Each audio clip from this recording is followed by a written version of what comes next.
Ladies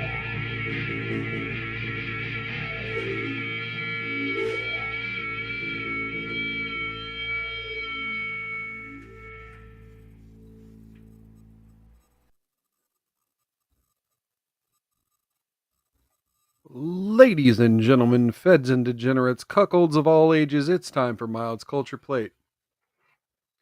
I'm your host, Mild Kevin Miles, and welcome. It is Tuesday, September 30th, 2025. And you're locked in for 2 hours of conversation and infotainment. Welcome, everybody. You may wonder, why the hell am I on a Tuesday? Well, let me go ahead and get into it. I took Saturday off, and I've been struggling ever since then to find a time to do a makeup show. Good evening, Cyrene Pickle in the chat over on Rumble. Good evening, good evening. Good seeing you, good seeing you. Let's see, let's give you the Transformers theme. All right. Cheers and welcome. Good seeing you. But yes, I did not do a stream on Saturday, and I've been struggling to find time to do a makeup stream. And there were two opportunities that I had where I possibly could have done a makeup stream, but the more the thought of just pausing real life to feel obligated to come sit at my desk and stare at this camera, stare at these news stories on a computer. It really hit me. It really hit me. And I'm going to be completely honest. A month ago, I came on here and I made a lot of boasting claims that I was going to give it a better effort. That I felt that Rumble Creator Program was giving me a second chance at making Rumble work, and that I was going to use the opportunity to try to bounce forward and do better. And I'm not going to lie, the month got away from me. The month really got away from me. Let's see here. This is the last day of the month. Now let me look real quick at the... Yeah.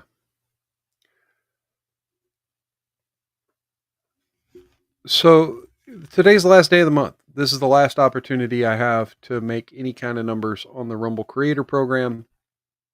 So that's kind of what I'm doing now. But I'm not going to lie. My heart's just... It's gotten to the point where my heart's not into the obligation side of it. And I've given a lot of creator shit in the past for this, but let me also be clear. I give a lot of other creators shit for that because it's not their full-time, because it is their full-time job, excuse me. I know a lot of people who have made this a good career at this. Whether it's a good career or not, I guess, is up for debate. But people have done this kind of live streaming to make money. And it's never been about the money for me. It's been about the community. It's been about finding people to laugh with. It's been about taking some of the most horrific things that's happening in our society and finding ways to shitpost and meme about it and make fun of the people who take it seriously, the mainstream media and their lies. Make fun of just the general corruption we have in the world around us, and the infighting and divide and conquer nature of our culture. And we're going to be doing some of that today. So if I'm getting long-winded, please let me know in the chat. We're going to be doing some of that today. But ultimately, the closer I got to hitting go live on this stream for 3 days straight, by the way, for 3 days straight, every time I got closer and closer to hitting this go live button on this stream, the more I kind of dreaded it, just because I feel defeated. I feel real defeated. And I should have planned this out. I made a lot of boasting claims and I failed. I claimed that I was going to give it a better shot. I claimed I was going to try harder, and I had a few other creators in mind that I wanted to do collaborations with. With all the Charlie Kirk stuff, with all the ICE stuff, the Supreme Court stuff, I got sidetracked, backtracked, and I had other things I wanted to cover. And then, of course, I had my my vacation time this past week where I was just simply away from the internet. And one of the things about being away from the internet, and by the way, pardon me if I am chewing gum while I'm talking, and pardon me if that tends to create issues here. But being away from the internet for extended periods of time gave me a little perspective. And that is what I've always said on this show, and that's the internet is secondary to real life, especially if you have a full-time job outside of here. And I do. I have a full-time job. Rumble doesn't pay my bills. Rumble doesn't even pay for itself. And I know I've had some very, very generous viewers out there, especially regular viewers like Sanglant and Great Liquor. And man, I couldn't even begin to remember everyone who's donated more than once. But I know at least I've had those two. And I definitely, without just sitting here and going back through my entire Rumble and locals and X history, I couldn't begin to thank everyone who has contributed and donated to this show. But this being the end of the month, this being what is probably going to be the end of my participation in the Rumble Creator Program, and the end of any chance I could make this actually sustainable or profitable, will probably end at the end of this show today. As such, I think I've made I'm pretty sure I'm going to make the decision that this being a weekly show will have to come to an end. I may do something like every 2 weeks, do a 3-hour program or something. It won't be regular and I won't feel obligated to do it. It will be something like when something happens similar to the Charlie Kirk stuff, or something really big happens in the media where everyone's just lying to you. I may go live and do a breakdown of that stuff. But as far as feeling obligated to go live for 2 hours 3 times a week when I could be out living life, enjoying my hobbies, enjoying my fiance, because that's another thing. I've got to devote more time to getting ready for this wedding. I've got a lot of things on my plate, and quite frankly, the extra 6 hours a week can go, especially in the evening, the extra 6 hours a week in the evening can really go far toward advancing my real goals in life. And I was kind of hoping Rumble at some point would have become sustainable, but I did the math right before going live, and essentially doing 2 culture plate shows a week, because I can't rely on the gaming stream to do anything, and I can't rely on the Rumble exclusive streams to do anything. But those are there to eat up hours and eat up the exclusive stats. But the two culture plate shows, I would need about 200 hours a month. I would need about 16 to 20 viewers regularly on those shows to watch beginning to end, and that never happens. And we right now I have a viewership that's fluctuating, and if you're new here, cheers to you folks. I don't know how many people have found me just within the last month, but I definitely try my best to put on somewhat of an entertaining show. I could try harder, but I mean, this is the best I've got for now. And really, the past month, it's been a lot more casual, a lot less structured, but I've tried my best to make it fit in my life with what it is. And to be frank, if I'm not going to be making the kind of Rumble premium money, I can't let this be an obligation. I can't let this be a regular, you know, thing I just have to do. Um, what the future of the Culture Plate looks like, well, for one, I'll say if a miracle happens and all of a sudden 150 people show up and watch the next hour of this, oh, excuse me. If all of a sudden 150 people show up and watch the next hour of this program, like forget every fucking thing I just said. I will go ahead and continue the show weekly. But as of right now, yeah, my heart's not in it. And yeah, I could be doing something better with my Saturday nights and my Wednesday afternoons.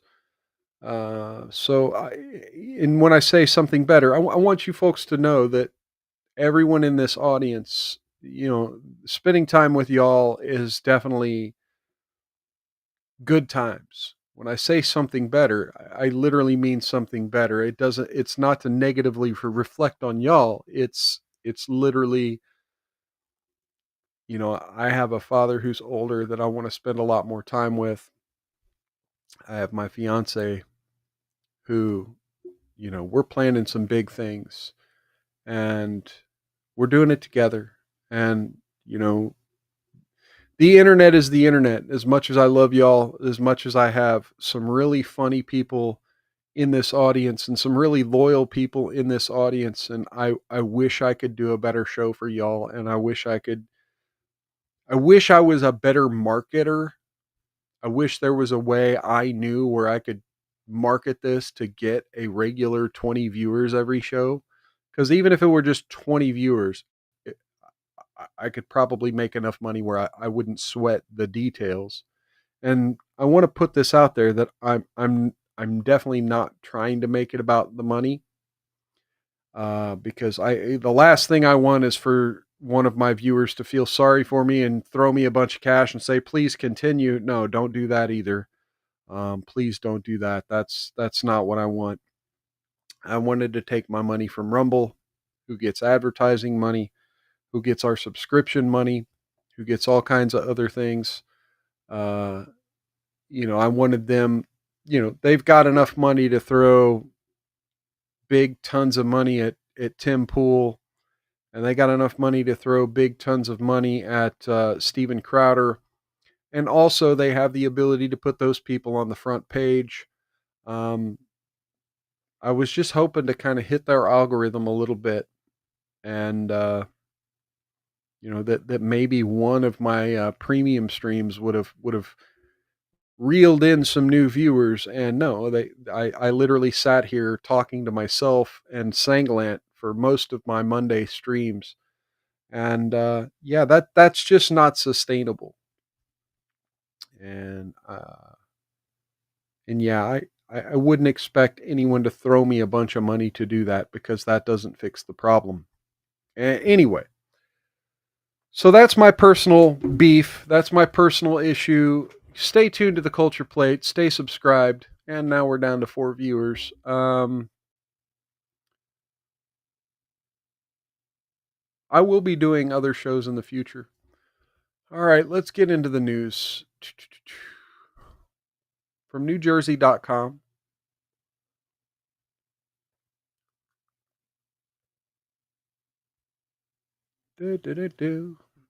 MSNBC host Trump is in dramatic mental decline that needs intervention. Excuse me. Had to spit on my gum. MSNBC anchor Lawrence O'Donnell argued that President Donald Trump is experiencing a dramatic mental decline after he posted an AI-generated video targeting Senate Minority Leader Chuck Schumer and House Minority Leader Hakeem Jeffries. Trump late Monday took aim. Okay, let's go ahead and open this link. At the two Democrat leaders in a deep fake video posted on his social media hours after he met with them in the Oval Office as part of an 11th hour attempt to reach a deal to avoid a government shutdown. All right, so here's the video. Here's the dangerous video. Look, guys, there's no way to sugarcoat it. Nobody likes Democrats anymore. We have no voters left because of all of our woke trans bullshit. Not even black people want to vote for us anymore. Even Latinos hate us. So we need new voters. And if we give all these illegal aliens free health care, we might be able to get them on our side so they can vote for us. They can't even speak English, so they won't realize we're just a bunch of woke pieces of shit, you know, at least for a while until they learn English and they realize they hate us too. Look, guys. All right. So there you have it. There's AI deepfake Chucky Schumer being honest for once. Okay, let's go ahead and fast forward through NewJersey.com's description of the video here. Much of the disagreement in coming to a deal is centered on health care as Democratic leadership is looking to reverse Medicaid cuts in the GOP's recent mega bill, as well as extend Affordable Care Act tax credits that are set to expire by the end of the year. Republican leaders have framed the proposal as a non-starter. Rachel Madcow and O'Donnell said that Trump... During a handoff from Rachel Madcow, O'Donnell said that Trump is framing Schumer in his own, quote, invented version in which all elected Democrats in America, all of them are pieces of crap. I mean, are we... is this one of those where Babylon Bee does a headline that's like not the bee? Like what's going on here? Invented version. No, seriously, all elected Democrats aren't exactly pieces of crap, but close. Maddow said that she spoke with Oregon Governor Tina Kotek after Trump recently announced he would deploy the National Guard to Portland. And the Democratic leader's impression is that the president is activating troops after viewing social media posts dated 5 years ago that he thinks are current. He has no idea that video he's looking at might not be current news because he's seen it so recently, therefore it must be recent, Maddow said. Come on. I gotta pull bullshit on that one. Maddow also pointed to a Truth Social post on Saturday in which Trump shared a fake Fox News clip that showed him promoting med beds. Okay, I've got to see this one now. Oh, it's deleted. Okay, hang on.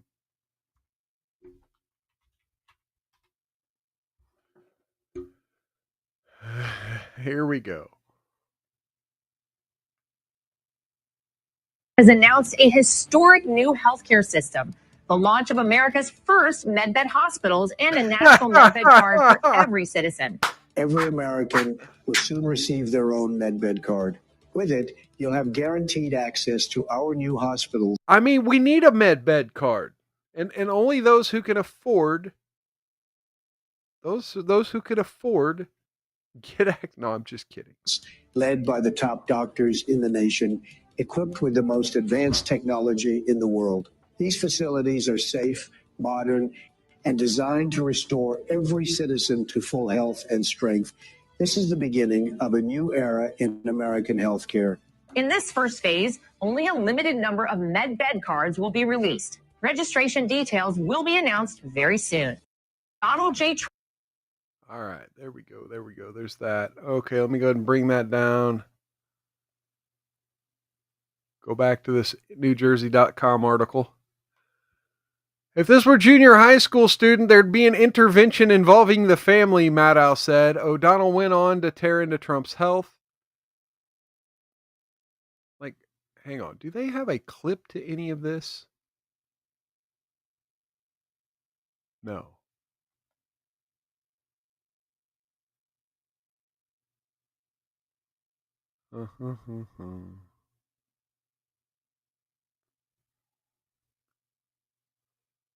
There's no other family in America. Okay. Maddow said there's something weird. Or wait, no, hang on. I skipped too far forward. If this were a junior high school student, there'd be an intervention involving the family. And then O'Donnell said, this is a sharp cliff. He's just fallen off within the last fortnight, especially over this particular weekend of social media posting. It has been a stunning weekend. And then Maddow replied, there's something weird going on here. And then O'Donnell said, it's absolutely worthy of a family intervention. There's no other family in America that would let a 79-year-old do things like this publicly. They absolutely would intervene. It would be the only thing every family member wanted to do. They would do it urgently. And then said this 79-year-old continues to collapse publicly. And then Maddow said, I mean, literally the only good thing about him being president in these terms is that he can't drive, which is good. They don't have to worry about taking the keys away. And then Jeffries and Schumer said, bigotry will get you nowhere. Yeah, it's always bigotry, right? Always bigotry. Make a joke about illegal immigration. It's got to be bigotry. Schumer said, if you think your shutdown is a joke, it just proves what we all know. You can't negotiate. You can only throw tantrums. I mean, there's nothing to negotiate.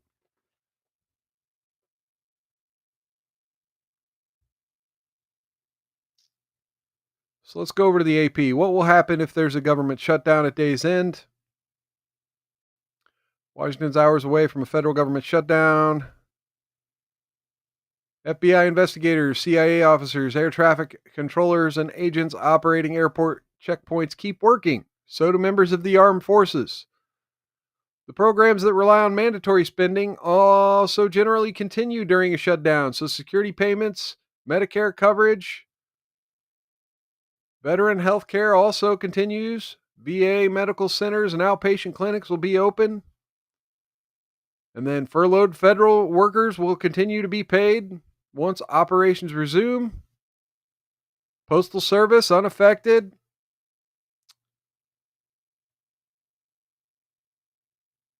Office of Management and Budget has threatened mass firing of federal workers during a shutdown. An OMB memo said those programs that didn't get funding through Trump's mega bill this summer would bear the brunt of the shutdown. Health and Human Services will furlough about 41% of its staff out of 80,000. So that's CDC will continue monitoring for disease outbreaks. The FDA, some abilities to promote public health and safety will be impacted, with many activities delayed or paused.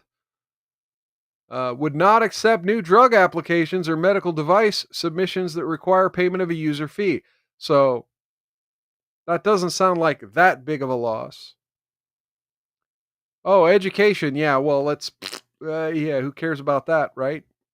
We don't need the feds involved in our education. We need our states to be treating it responsibly. All right, hang on. Now that I've talked about the future of the channel, let me turn on the light. Turn on some more light in here. Get proper lighting. As a general rule, if a facility or area is inaccessible during non-business hours, it'll be locked for the duration of lapse in funding. Okay, so the national parks will be shut down. But open air areas will still be accessible. The Smithsonian, museums, research centers, and zoo will remain open through October 6th.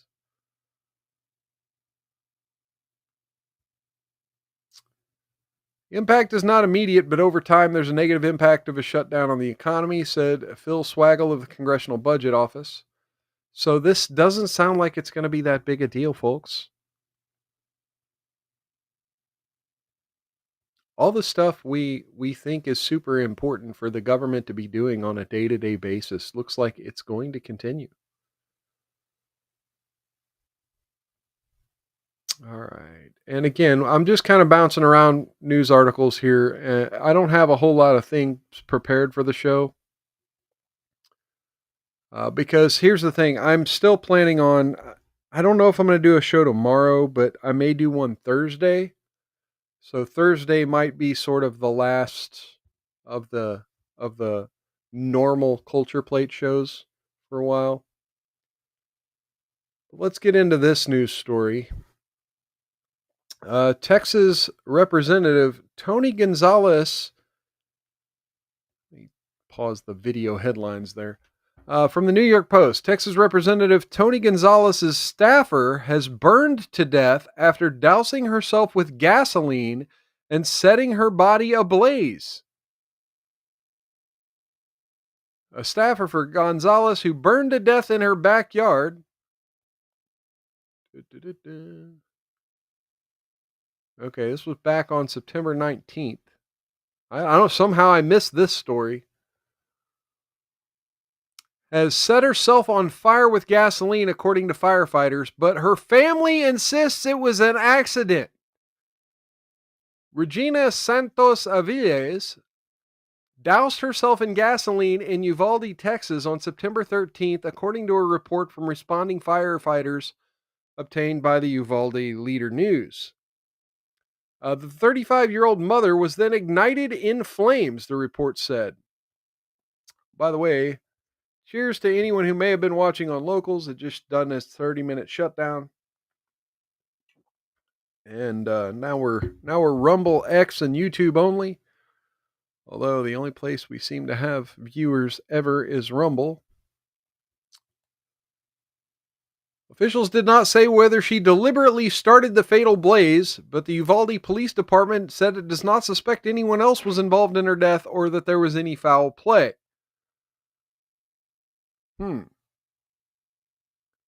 Santos Aviles was found alive and still ablaze by her own mother at 9:30 p.m. that night and was helicoptered to a hospital.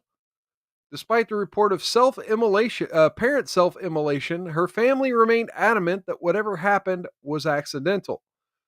Her last words were, "I don't want to die," her family told KSAT. Santos Aviles was alone when the fire started, home surveillance footage obtained by investigators showed. A mother to an 8-year-old boy, Santos Aviles was remembered as being full of life and devoted to bettering her Texas community. Cheers and welcome, Great Liquor. Good seeing you in the chat. Over on Rumble. Go ahead and give you the old SpongeBob thank you. Thank you for your patronage. Always a pleasure, my friend. Thank you.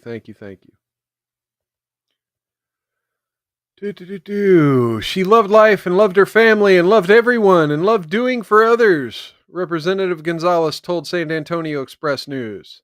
She loved the work that she did and how she helped the communities get funding for things they needed. Santos Aviles started working in Gonzalez's office as a regional district director in 2021, according to her LinkedIn. The investigation into her death remains ongoing, and law enforcement said it could be weeks until a final report from medical examiners is ready. I mean, this is one of those things where, it kind of sounds up and down, but it also sounds just weird enough where there could be a conspiracy. I mean,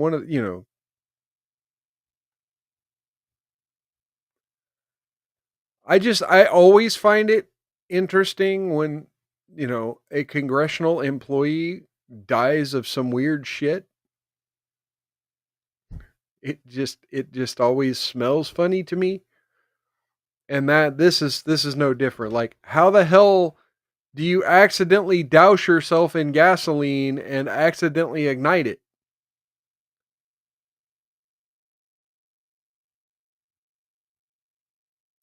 It just something like it's, people are saying it's a suicide, it's self-immolation, but why? Why would you do that? Like, this isn't when women want to self-delete, they usually don't go out that way.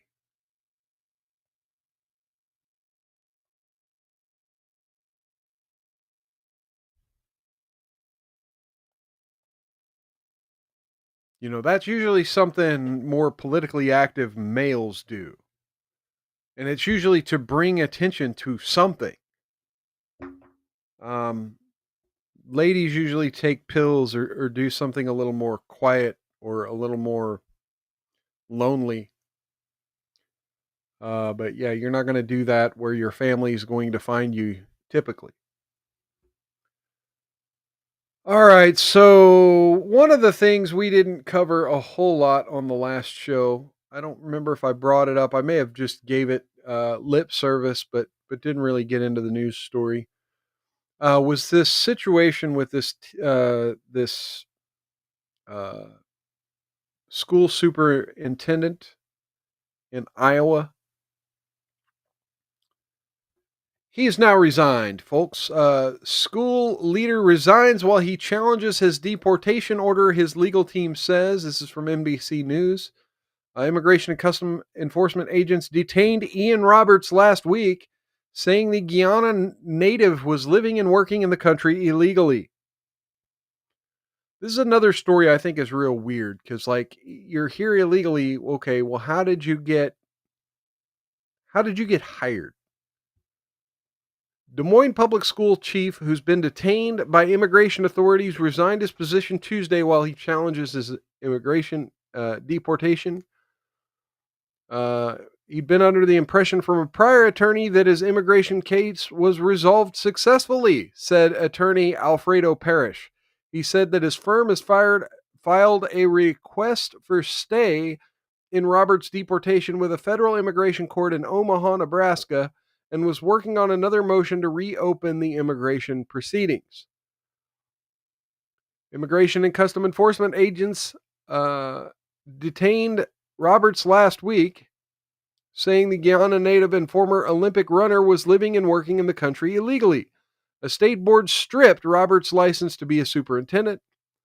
Des Moines School Board voted Monday to put Roberts on unpaid leave. Board Chair Jackie Norris said Roberts and his legal team would have until noon on Tuesday to provide documentation showing he can legally work in the U.S. or he would face dismissal proceedings. She said the board could meet as soon as Tuesday evening, which would have been right now. But Roberts submitted a letter to the district through his attorney announcing his immediate resignation, saying he did not want to distract the district's leaders and teachers from focusing on educating students. He's been held since his arrest at the Woodbury County Jail in Sioux City, Iowa. At a news conference, Parrish said that Roberts had been a tremendous advocate to this community, who was an inspiration to students, and he thanked the public for what he called an outpouring of support. Parrish said his legal team spoke with Roberts for hours on Tuesday morning and would, quote, work our hearts out for him. His spirits are high. This was a very complex case involving multiple jurisdictions that will take time to sort out. The Office of Representative Zach Nunn, a Republican who represents the Des Moines area, released a redacted excerpt of Roberts' May 2024 removal order Tuesday after obtaining the document through a FOIA request. The document alleges that Robert was provided notice to appear at a removal hearing but failed to show up or apply for other relief.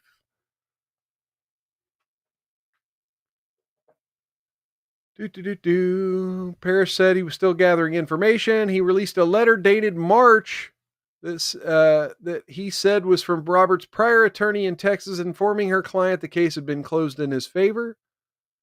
Texas attorney Jacqueline Gonzalez wrote, I am writing to inform you of the closure of your immigration case. It has been my pleasure to represent you throughout this process, and I'm pleased to report that your case has reached a successful resolution. An aide to Gonzalez confirmed the firm had represented Roberts but had no immediate comment. That person's going to get sued if that's indeed a letter that was sent out. Norris, the school board chair, said that the Des Moines district had not been notified of the removal order until it received a copy on Monday. She said Roberts signed a form attesting that he was a U.S. citizen when he was hired and submitted a social security card and driver's license. Okay, but wait a minute. A U.S. citizen would mean he had to have been naturalized, not simply in the country on an immigration visa.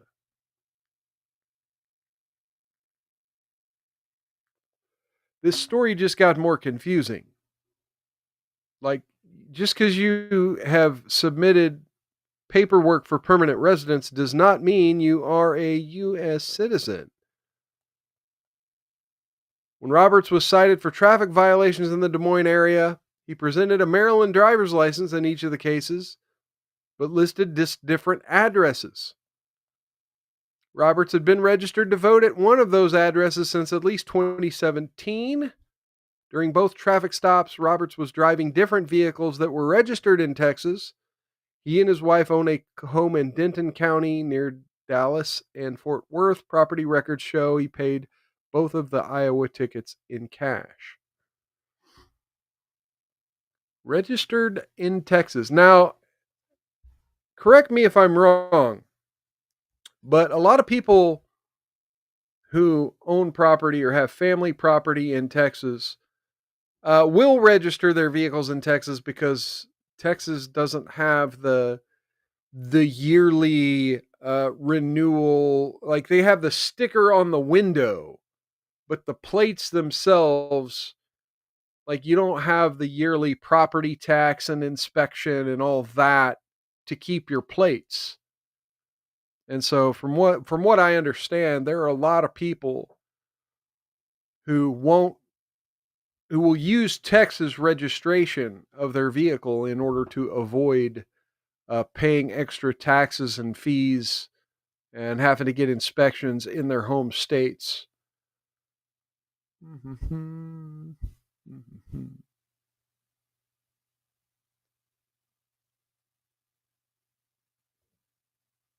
All right, let's jump to this here. FBI informant may have killed 50 victims before feds discovered the masterful manipulation. A former FBI agent says that a serial killer who doubled as an FBI informant for years manipulated agents into believing he was helping them, all while preying on unsuspecting victims. Scott Kimball will likely spend the rest of his life in a federal prison in Colorado after he was sentenced to 70 years in 2009. He pleaded guilty to killing 4 people between 2003 and 2004, and his number of victims could be much higher. He made a game out of tricking the FBI, Grusing told Fox News. As long as he won the game in front of him, that's all that mattered.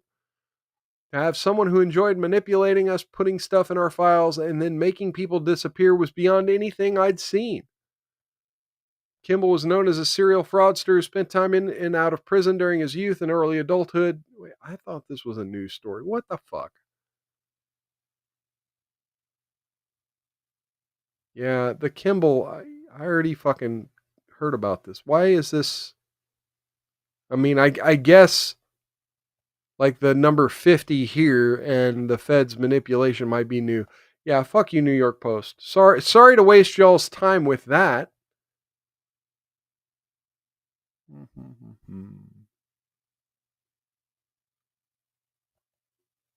Ready for your fuck around and find out? This lady here was protesting an ICE facility and parked her car near a lake. And check out what happened. She didn't really park her car. Well, that sucks. Look at this, Lucy. Her car got lost. Fun times, y'all.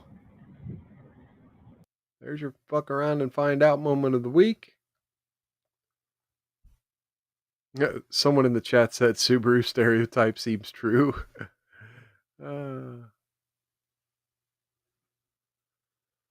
Wow. So we had, let's see.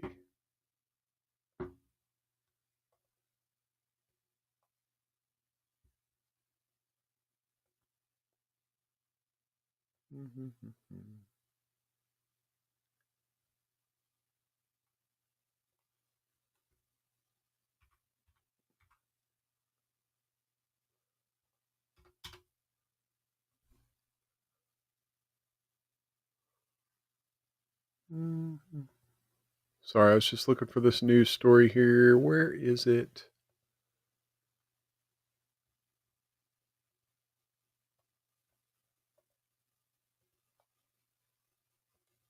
Go to Google News instead of this bullshit site that I was looking at.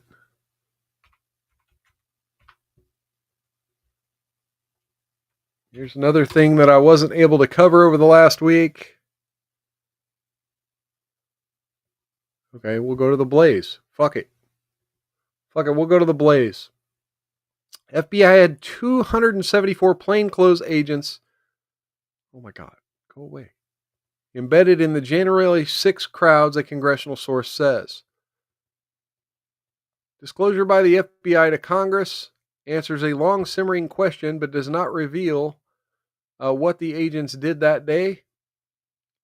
FBI has acknowledged it had 274 plainclothes agents in the crowds on January 6, 2021, more than 4.5 years after the questions were first raised. A senior congressional source said the number is not necessarily a surprise since the FBI often embeds counter-surveillance personnel at large events. Given the FBI's until now steadfast refusal to disclose the level of its presence at the Capitol, the figure might still be viewed with skepticism in some quarters. The news comes in the wake of claims by the Department of Justice Office of Inspector General that the FBI had no undercover personnel in the January 6 crowds. We found no evidence in the materials we reviewed or testimony we received showing or suggesting that the FBI had undercover employees in the various protest crowds at the Capitol on January 6th, the DOJ OIG said in an 88-page report released in December of last year, so before Trump got inaugurated. Depending how one reads undercover agents versus plainclothes agents, both statements could be true. This is true. Same report disclosed that 26 FBI confidential human sources were in the crowds, 4 of whom entered the Capitol.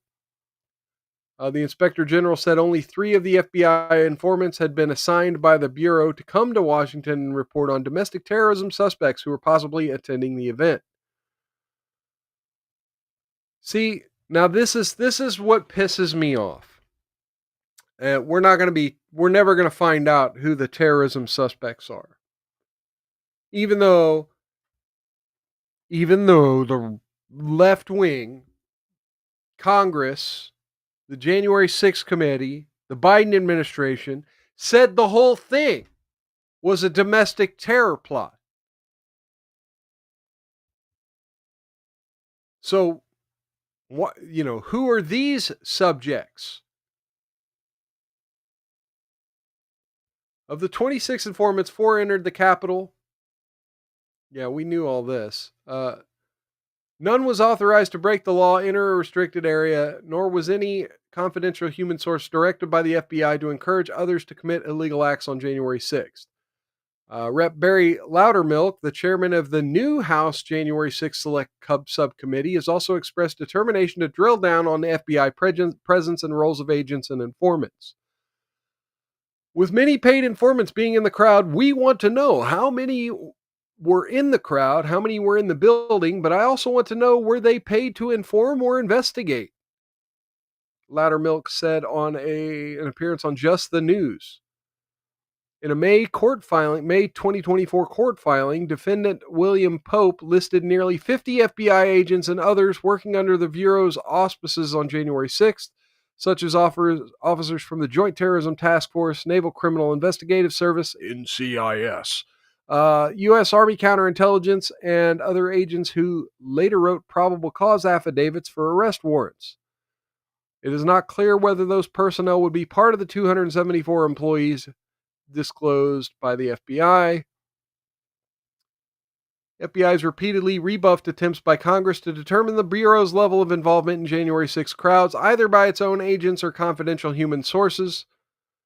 The disclosure is unlikely to tamp down questions by former Jan 6 defendants and others who have long questioned whether FBI personnel took part in or at least incited rioting. Undercover MPD officers have acknowledged inciting the crowds by helping protesters climb over barriers, encouraging them to continue on to the Capitol and applauding those committing vandalism. Most of the footage shot by dozens of undercover officers on January 6 has never been made public, despite attempts by Pope to dislodge the number through court motions. The FBI has also had tactical teams at the Capitol who responded to help clear the building after Ashley Babbitt was shot at 2:44 p.m. Other tactical units from the ATF and U.S. Marshals were also on site.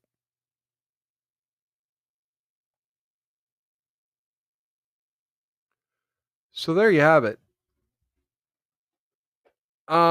This angers me. This angers me because we've been told that it's not a Fedsurrection, and we're still being told. Like, the left-wing response to this, the left-wing and mainstream media's response to this is, well, they're not saying they were undercover. They're not saying that they were in the crowd or that they were inciting anything or that they were taking part in anything. It doesn't matter. It doesn't matter, because here's the issue I have. The far left have used January 6th as their Reichstag. The far left, don't get me wrong, there were a few people that were violent there. There were small pockets where 20, 30 people were roughing up cops. There were thousands upon thousands of people at the Capitol that day to hear Donald Trump speak. And Donald Trump gave a speech. And at the end of that speech, he said, "Go peacefully. Go peacefully to the Capitol." He didn't say go break windows. He didn't say go, make an effigy of Gallows and start screaming that you want Mike Pence to hang from it. He didn't say any of those things. And it has been implied over and over and over again by the far left and the mainstream media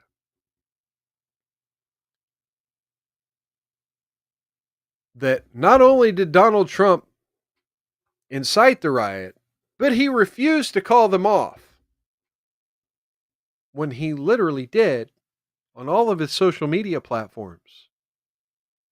He said, "Hey, we need to calm down and leave," urged them to go home, only to be banned from all of his social media and all of those videos to be taken down. Kind of makes you wonder, huh?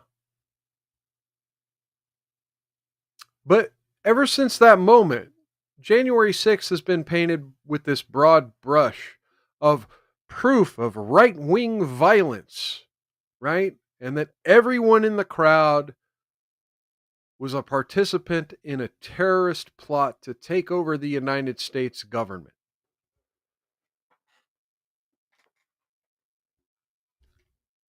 And look, whether the FBI agents were there undercover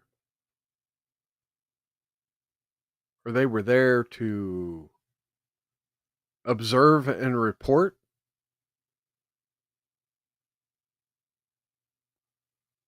$374 FBI operatives operating in the Capitol. And one of the narratives that's going around is, oh, yeah, well, most of them showed up after all the rioting started to help. No. That was never alleged in any of the things we just read.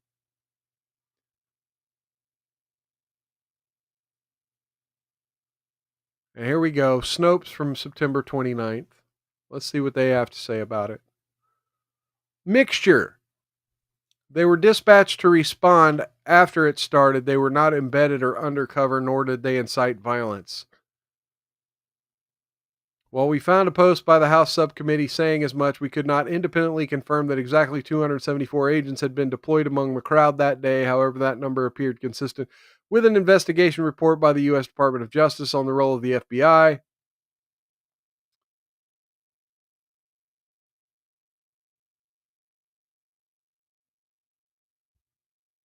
Snopes identified posts from 2024 making the same claim. Rumors circulated wildly. Find attenuating circumstances for January 6 rioters convicted of crimes including trespassing, assaulting officers, and seditious conspiracy.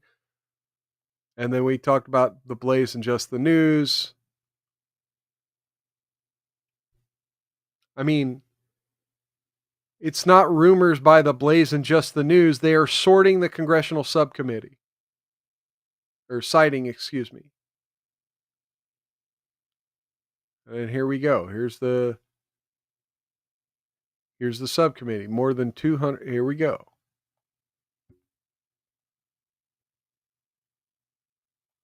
The number includes agents that responded to the Capitol grounds as well as inside the Capitol, the pipe bombs, and the red truck that was believed to contain explosive devices, as well as CDC and ADCs.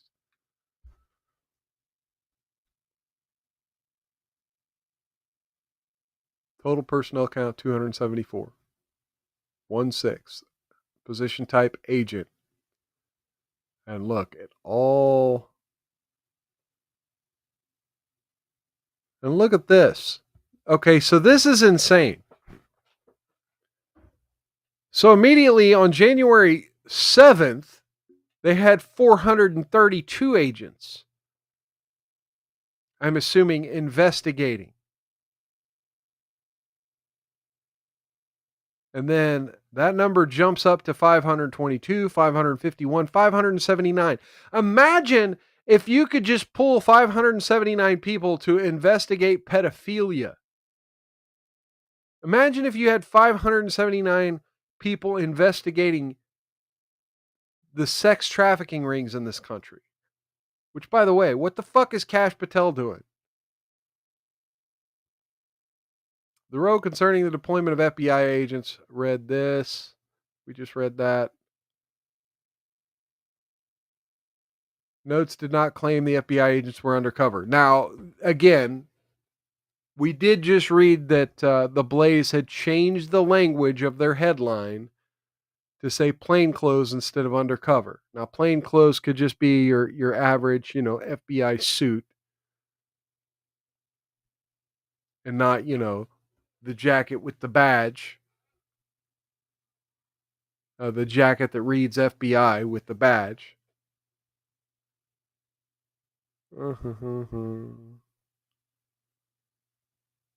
FBI, see, intelligence. Office of Inspector General acknowledged that in light of intelligence the FBI was gathering on the January 6th protests, quote, hundreds of highly trained specialized teams would be meeting in D.C. Specialized in what?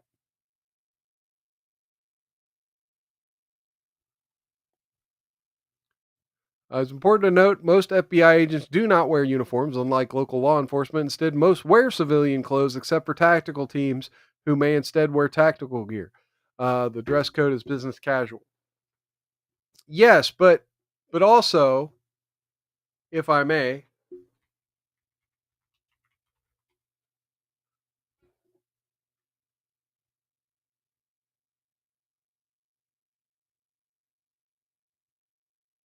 here's a photo of the group Patriot Front. You familiar with Patriot Front? I mean, look at the way these guys are dressed. Look at the way these guys are dressed. So you're telling me that the FBI doesn't really dress that much different from these guys. Now, if you were to see these guys amongst protesters on January 6th, I'm just saying.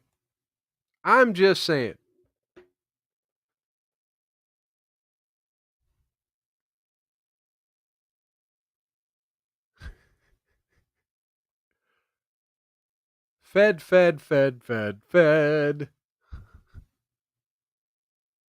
All right. I've had enough of that news story. Oh, we got anything else going on in the Google News here? Okay.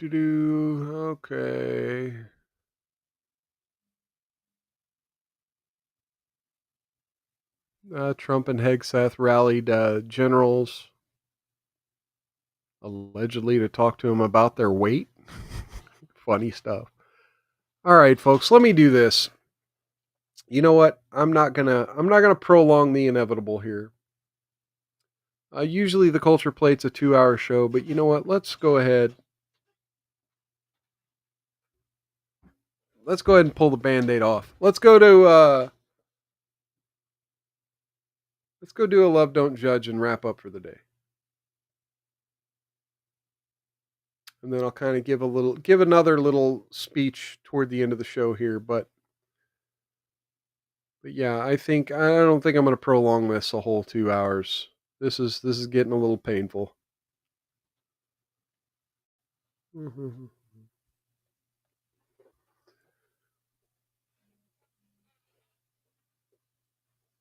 Let's see here. Videos.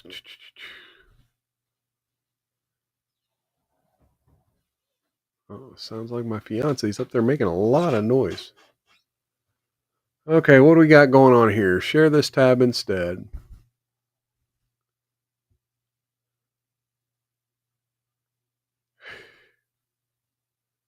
Oh my lord. Okay. I want to make this one a good one.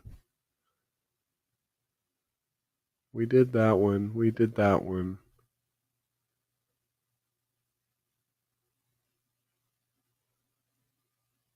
Okay, here's some cuckoldry. Let's do some cuckoldry. Let's do some cuckoldry here. All right. You ready for this, folks? My boyfriend asked my ex-husband to move in. Love Don't Judge. I live with my boyfriend, my ex-husband, and our children. My boyfriend brought up the idea of, why don't we just all live together? Yeah, that was my idea.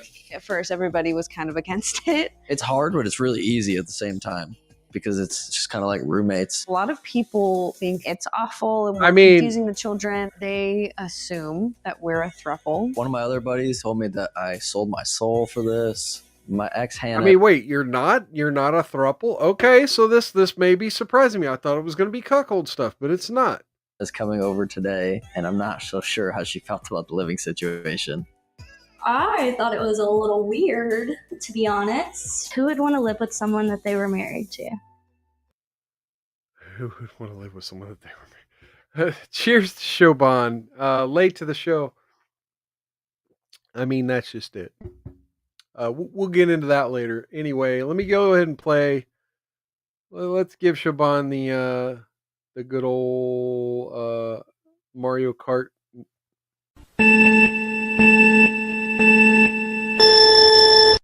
Good seeing you as always, and thank you for your loyalty to the show. You're always here. You're always a viewer, and I appreciate you so much. And yeah, thank you for showing up. Today, Tuesday's not one of my normal streaming days, and yet here you are, late or not. It's great. Mac and cheese is hot, all right? This is boyfriend. This is ex-husband. And that's baby mama.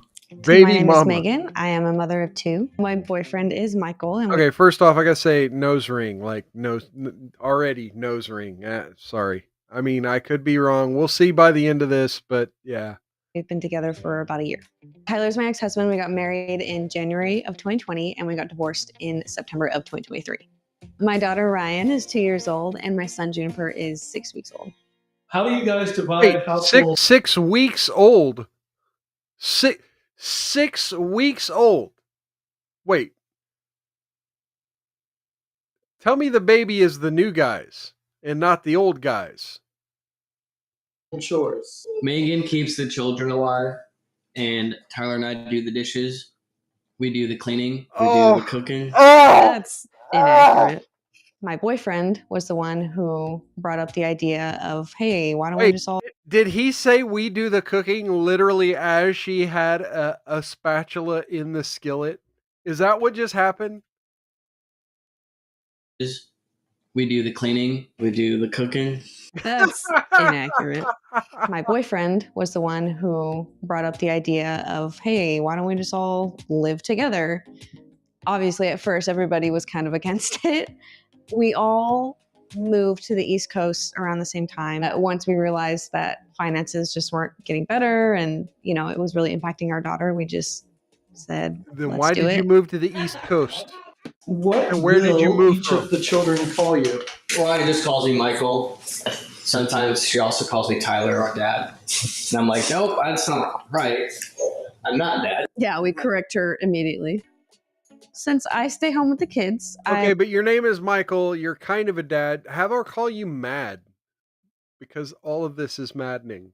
I'm obviously around them the most. When Tyler wakes up, he'll kind of take over with Ryan. When Michael Oh yeah, look at the butterfly tattoos too. Like, could you be any more basic middle America white girl? Anyway. gets home, obviously he helps out with Juniper and with Ryan. I just get to be closer to my daughter every single day. She has been much more calm. She's obviously happier having both her parents around all the time. What level of swallowing pride did it take to do this? It took a lot. And I'd say it still takes a lot every day. It's hard, but it's really easy at the same time because it's just kind of like roommates. It's hard, but it's easy at the same time because literally everyone in this household has been inside that one vagina. There had to be a lot of healing and a lot of personal growth to even consider something like this. My boyfriend, my ex-husband, and I all just signed a lease together.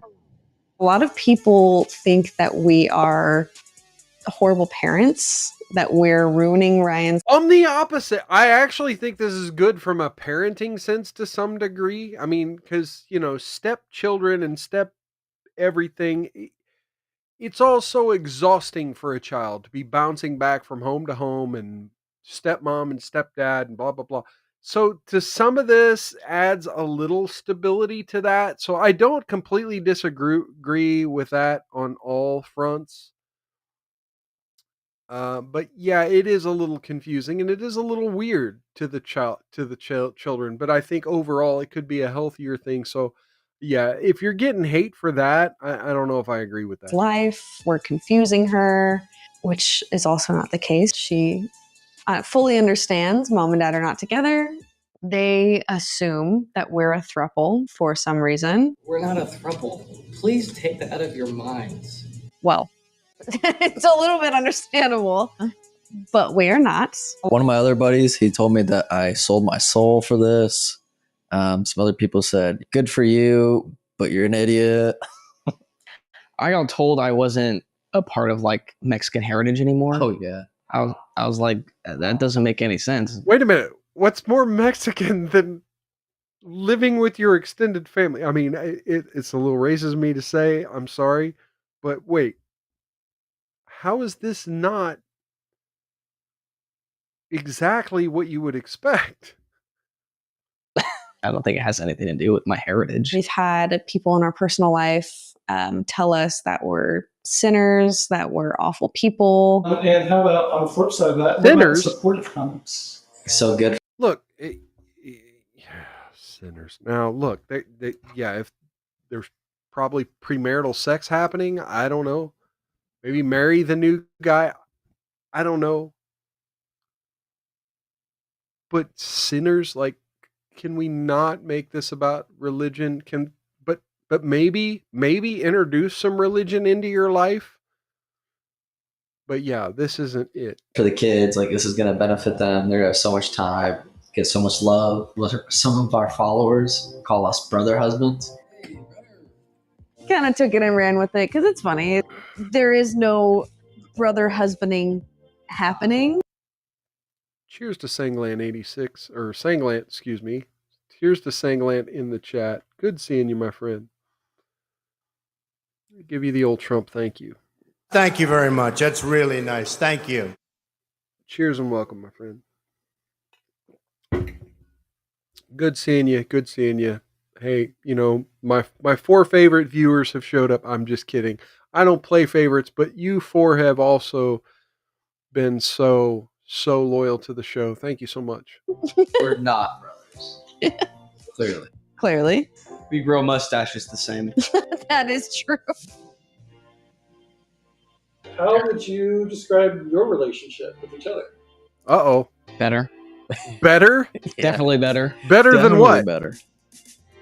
Why they did not get along from the beginning. It took a very long time for them to even be in the same room. After I got over the fact that, I have to live. Okay, so hang on. I got to rewind a little bit. Having experienced something similar here, a lot of times what can happen when you have attachments like children with a human being, but you have these romantic history. And then you introduce someone new into your life, and this new person becomes very important to you. It's kind of human nature to some degree to let the new person know, look, these are all the things you do way better than the old person, right? These are all the things you do for my life that the previous person did not do. Oh, and by the way, here's all the other reasons the previous person wasn't a good person for my life.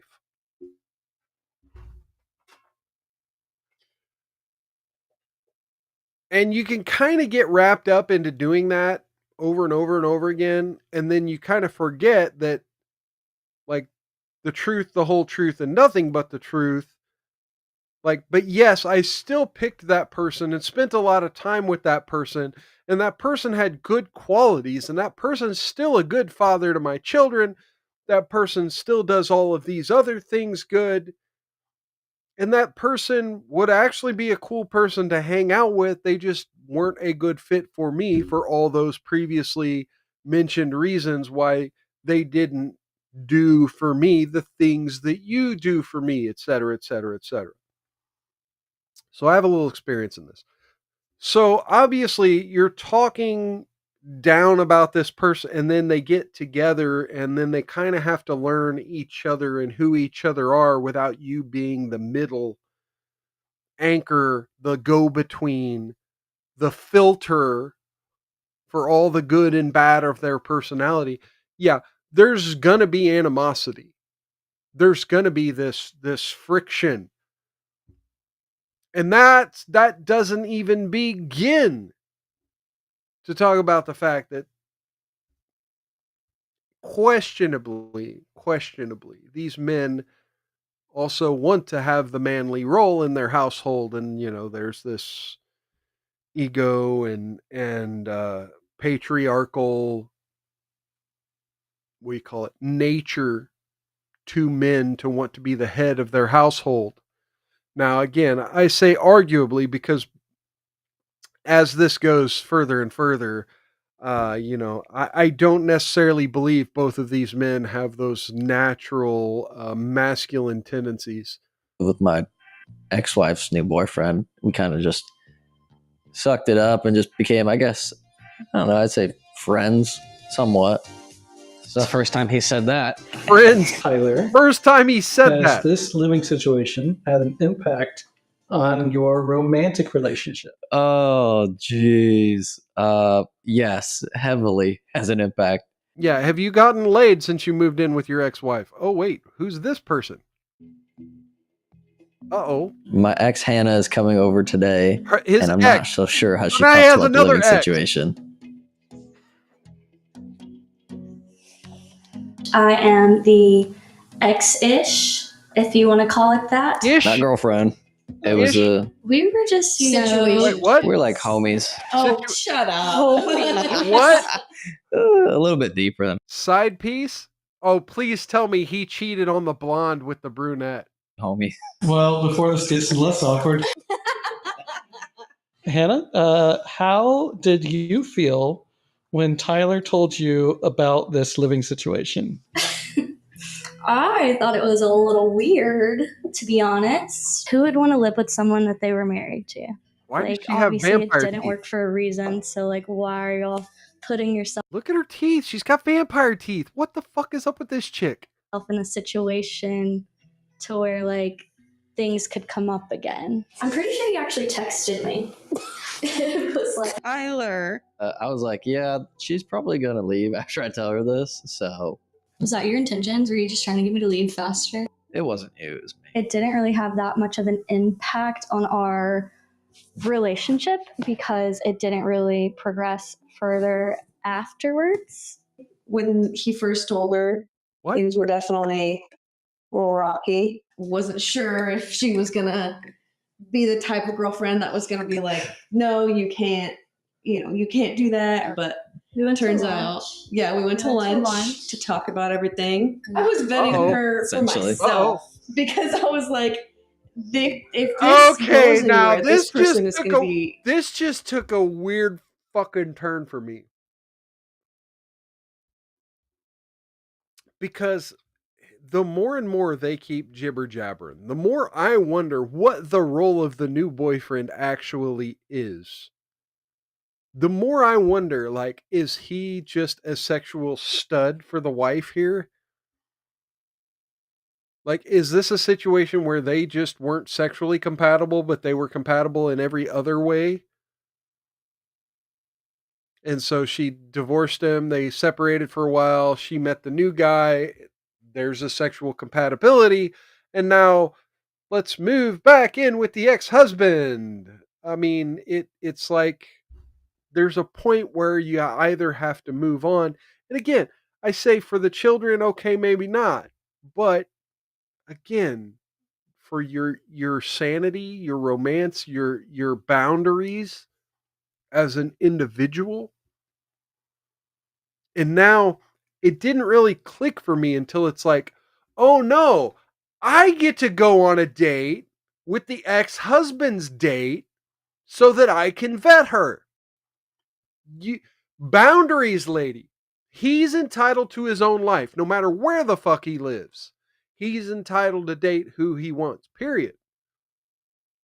If you were in any other roommate situation, anybody out there, have you ever been in a roommate situation where your roommate's like, well, I get to go on a date with your date and vet whether or not they're a valid enough person to be in my house and around my children. I get to go and have this conversation.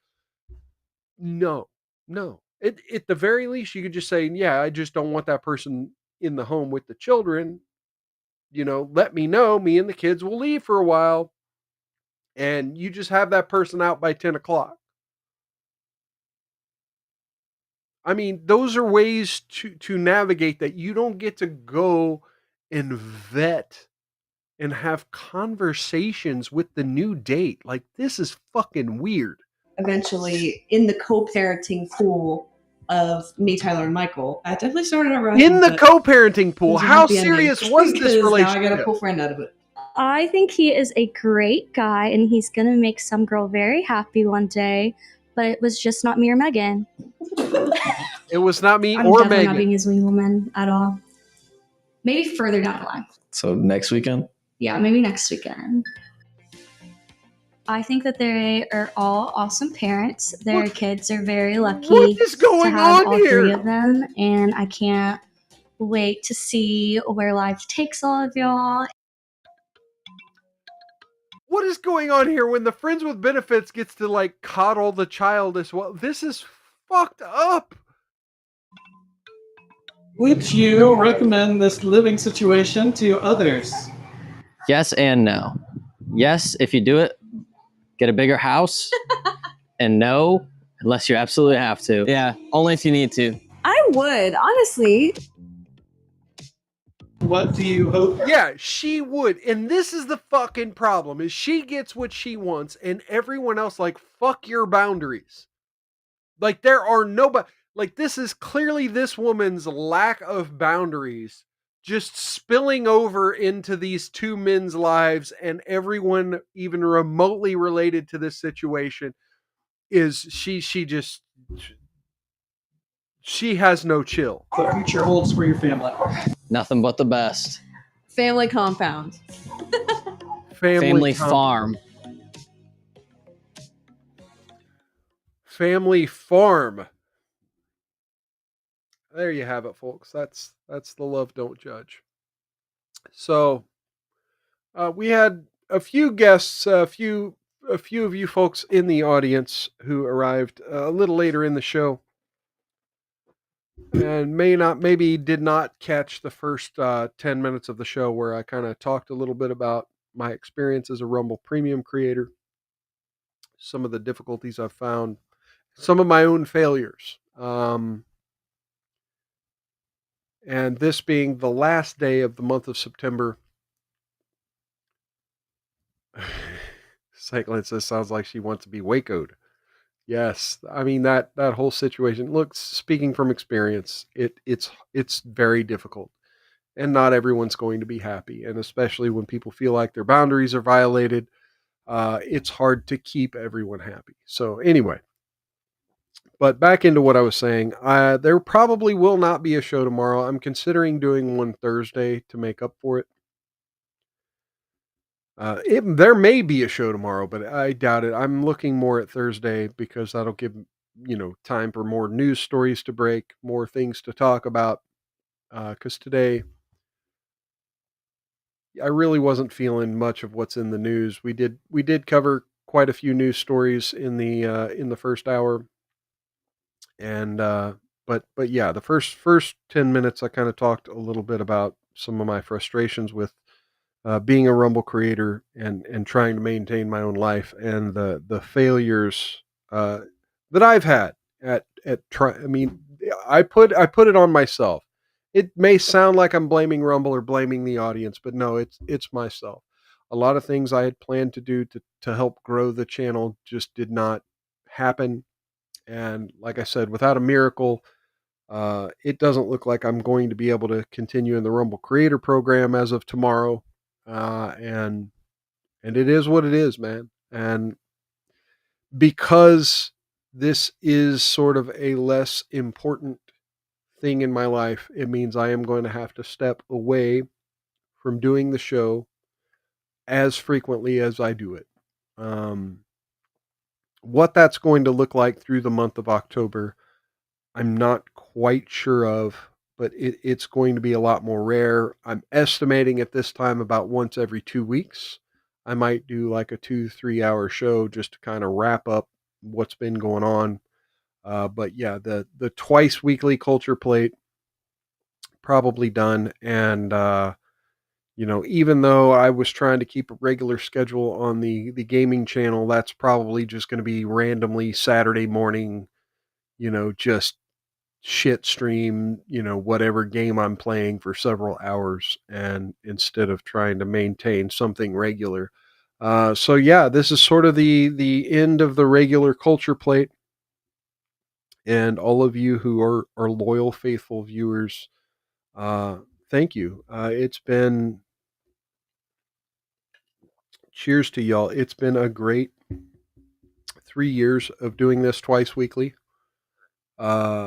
I mean, I seriously, I can't tell you enough how much this has been like therapy to me, how much this has been healing for me.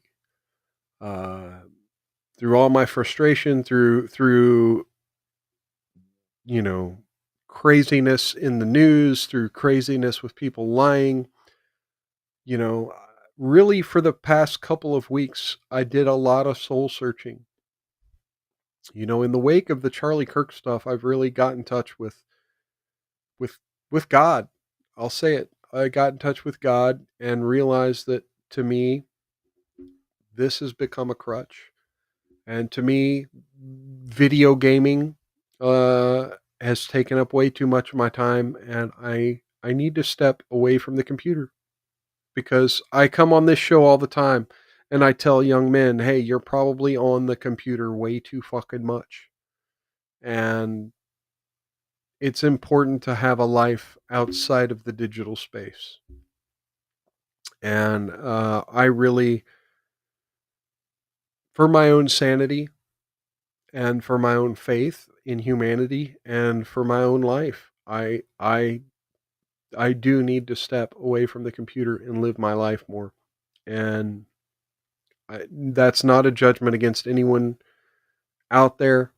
That's just simply, this is where my prayer, this is where my gut, and yeah, I'm not the best at making decisions, but this is where my heart is taking me. Is I need to spend more time with my fiance, spend more time on my hobbies, and spend more time literally just getting out of the house and going and interacting with other human beings in a real life sense, instead of through chats on a computer screen. As much as I love you folks, and as much as I love doing this twice weekly, um, quite frankly, I need to make sure that my goals are proper. I'm not deleting the channel. I'm not deleting the history.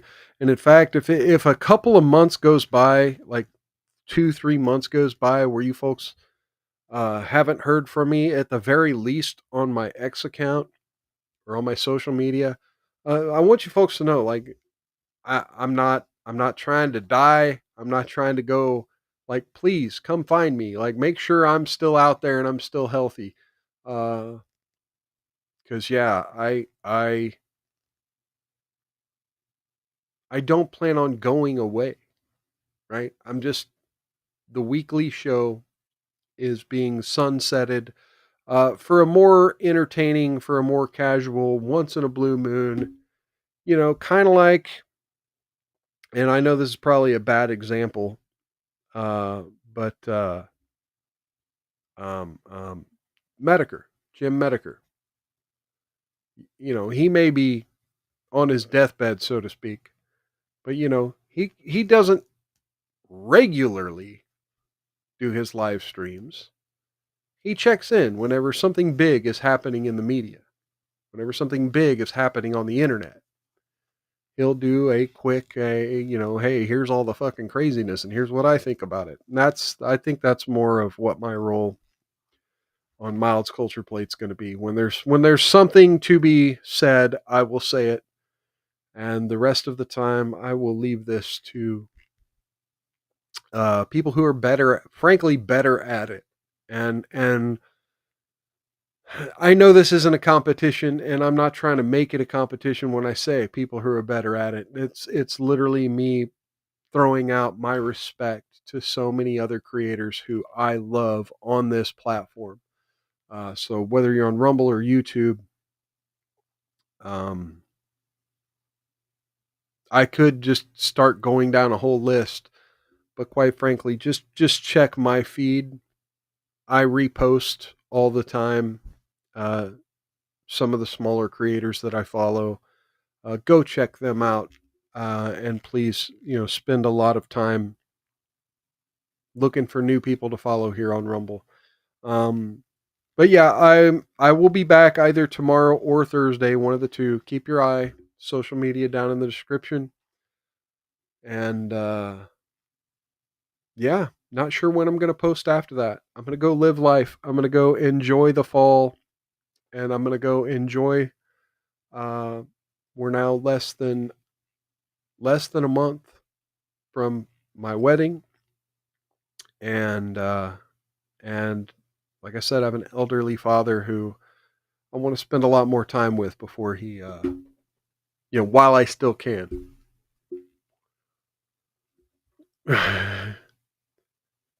Singlet says, not suggesting you start licking comics, but I still say Rumble could use a comic review stream.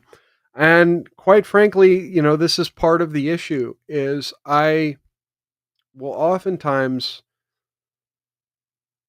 set aside time to read comic books, and quite frankly, I get sucked into the computer, and I got to stop doing that. And who knows, comic reviews may be a big part of the future of the Culture Plate, but again, I don't see a way to fit it in, because what I've been reading is so niche. It's literally this small segment of Batman from the 1980s, 90s, and 2000s. And Batman related stuff that it's like it's so niche that it's not worth trying to peddle that to an audience as much as something. I can't even peddle what do you call it, daily news stories or weekly news stories to an audience bigger than 10 people most of the time. So yeah, it's kind of like, yeah, maybe that could be an option for the future. I also considered really hard at potentially starting to make amusement park content and get a new channel going. That's still on the table, by the way. I may launch a new channel with amusement park content, but I think that may be more for a 2026 project. For now, I have to focus all my time, attention, money, and everything on getting this wedding off without a hitch, and kind of covering my basis on things I've been neglecting around my home and in my life before the winter hits. Because hey, man, there's a lot of things that you don't want to go by before the end of the warm weather. Anyway, so yeah, thank you, folks. Shibayan says thanks for the show. Great Liquor says miss your show, bro. And yeah, well, hopefully you won't have to miss it too much, because enough crazy stuff happens in the news where I will probably still go live often enough where you won't miss me too much. Stay tuned. Sounds like you've gotten your bearing reversed. You're selling a show, not news and comics. Well, perhaps. And perhaps that's why I failed. Perhaps that's why I failed, because I'm very poor at marketing. All I know how to do is throw the link out there with some AI little logos and stuff and say, hey, come check me out. That's all I've got. I have no way. Anything else just takes too much time and effort. And quite frankly, as an audience member, that's what you deserve. You deserve someone who can take the time and effort to make a more thoughtful production than what I've been able to do. And anyway, so here we are. Not the same bat time, not the same bat channel anymore. And yeah, we're good. I'm going to say this: good fortunes. Cheers and welcome to everyone out there, and anyone who may be listening on demand or listening to audio only or on the on demand. And obviously everyone who's in the chat right now, cheers to you. And good fortunes to all of you folks. I'd like to hear one of my audience members sometime come in and say, hey, we didn't tell you, but yeah, we had a baby, or, some crazy thing, just to know that, I mean, y'all are so great, but I don't really get to interact with you folks as more than like internet avatars. I know you all are awesome people because I can tell from your humor. I can tell from the things you all care about and the things you talk about in my chat. But yeah, I wish you all good fortunes and good futures and everything else. Cheers, everybody. All right, now let me go find somebody to raid. Who's live?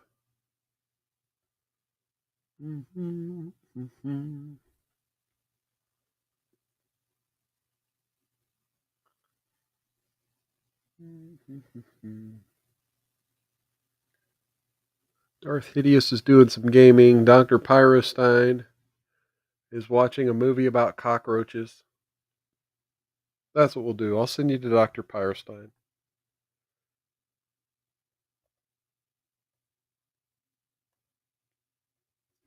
All right, folks. As Sangland just said in the chat, Godspeed. Take care of yourselves. Take care of one another. Outlast those haters. Don't get any on you. And if you do, rub that shit in real good. I'll see you around Miles Culture Plate. Peace.